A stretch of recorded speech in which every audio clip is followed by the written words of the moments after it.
ஏப்பா கதிரு, ஞான பொண்டாட்டி தான் வரல, ஓம் பொண்டாட்டி எங்கப்பா? அவளாச்சும் வருவாளா? ஐயோ சின்னம்மா, ரேணுகா அக்காவெல்லாம் இந்த பார்ட்னர்ஷிப்ல ஆடல் பாடல் பண்ணிட்டு இருக்கு. ஆனா நந்தினி அக்கா அப்படி கிடையாது. அது ஒரு முழு நேர வியாபார காந்தம். இந்நேரம் எங்க ரெக்க கட்டி பறந்துட்டு இருக்காவளோ தெரியல.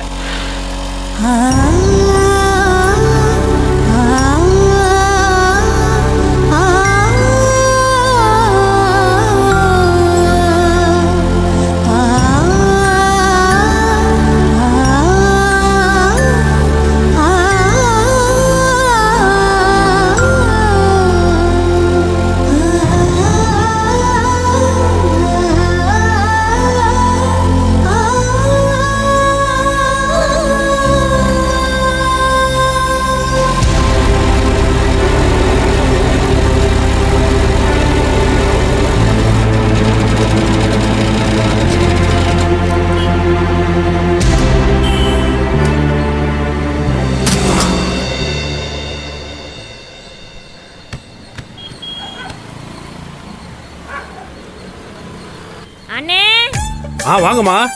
குட் மார்னிங்ண்ணே. குட் மார்னிங்மா. இந்தாங்க என்னோட ஃப்ரெஷ் ஸ்டாக்கு. 50 மட்டன் மசாலா, 25 சுக்கா மசாலா, அப்புறம் 50 வத்த குழம்பு மசாலா கரெக்டா இருக்கான்னு பாத்துக்கிறேன். பாத்துக்கிறேம்மா. ஒரு வாரத்துக்கான சரக்காவது கொண்டு வந்து இறக்கலாம் இல்ல? உங்க மசாலா படபடன்னு வித்துருதுமா.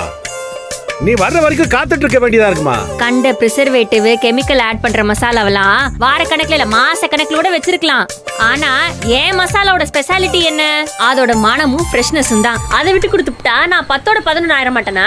யாருங்க நீங்க என்னத்த சொன்னாலும் தினைக்கும் ஃப்ரெஷ்ஷா இடிச்சு தான் கொண்டாந்து தருவேன். உங்களுக்கு என்ன சங்கடம்? நான் தானே கொண்டு வந்து தரேன். கரெக்டான நேரத்துக்கு கொண்டாந்து கொடுத்துருவேன். சரியா? சரி, எண்ணிக்கைய பாருங்க. இதோ பாத்துறேன். ஆத்தை என்ன வெயில் அடிக்குது. எல்லாம் சரியா இருக்குமா?